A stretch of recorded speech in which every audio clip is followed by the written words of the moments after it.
Çay, çay, çay. Çay içmek istiyorum.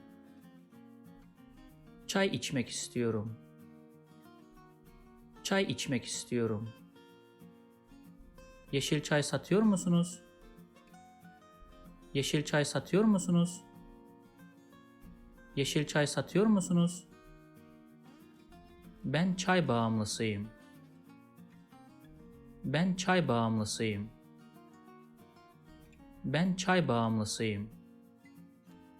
If you like this video, please subscribe to my channel below for more videos on Turkish grammar, vocabulary and pronunciation. Also, if you think this video can benefit somebody else, please share it with them. Last, if you have any comment or request, please provide your feedback in the comment section below and I'll do my best to respond as soon as possible.